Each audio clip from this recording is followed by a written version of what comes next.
semua, perkenalkan nama saya Amodius Moses dari kampus STIE Eka Prasetya dengan nomor induk mahasiswa 2310178 dari kelas MJM 23.2. Dan pada kesempatan kali ini saya akan menjelaskan tentang materi dari pengantar bisnis.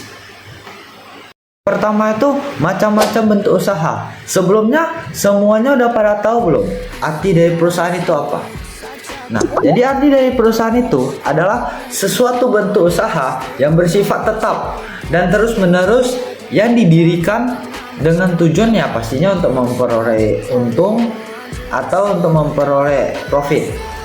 Nah, jadi macam-macam perusahaan itu juga dibagi.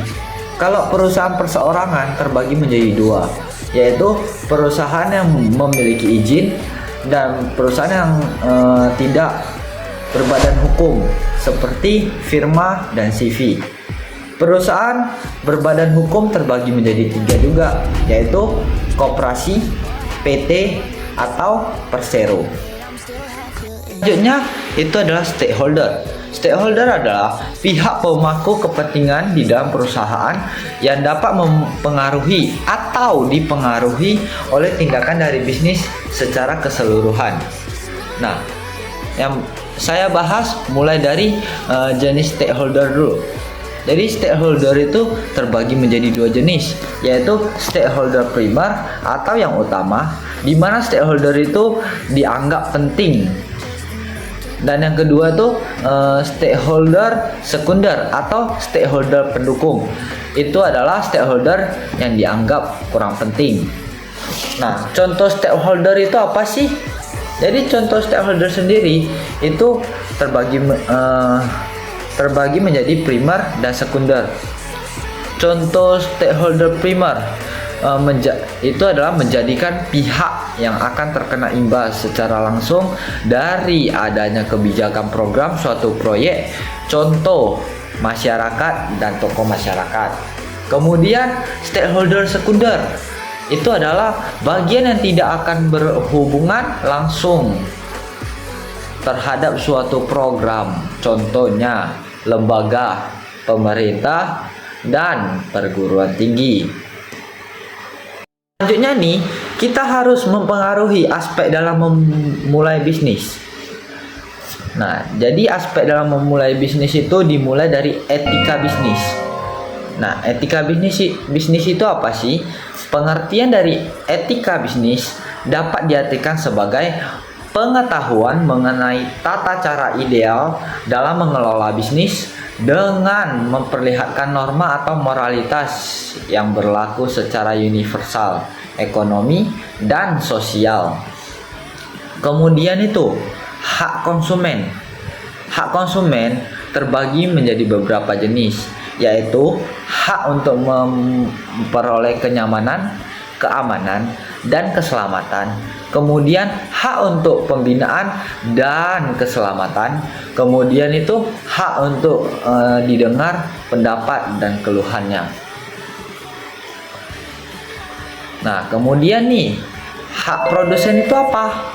Hak produsen adalah menerima hasil pembayaran sesuai dengan kesepakatan yang didasarkan dari kondisi dan nilai tukar barang dan jasa yang disebut dengan perdagangan tersebut.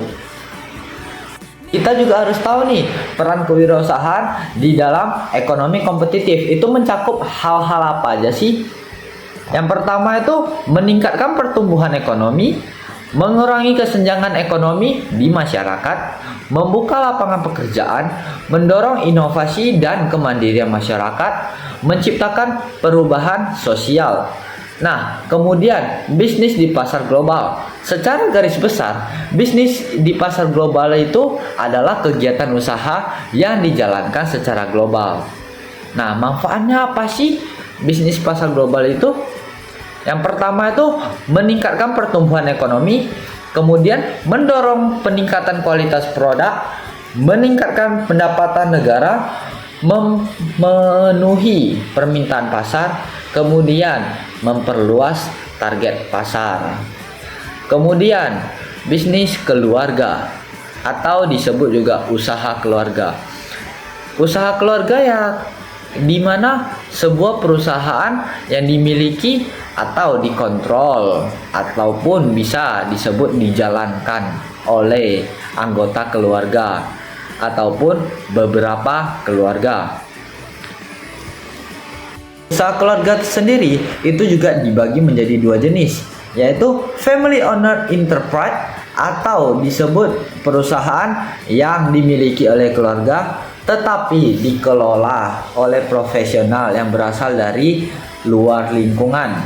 Kemudian family business enterprise atau perusahaan yang dimiliki dan dikelola oleh keluarga pendirinya sendiri. Nah, jadi segitu dulu video dari saya.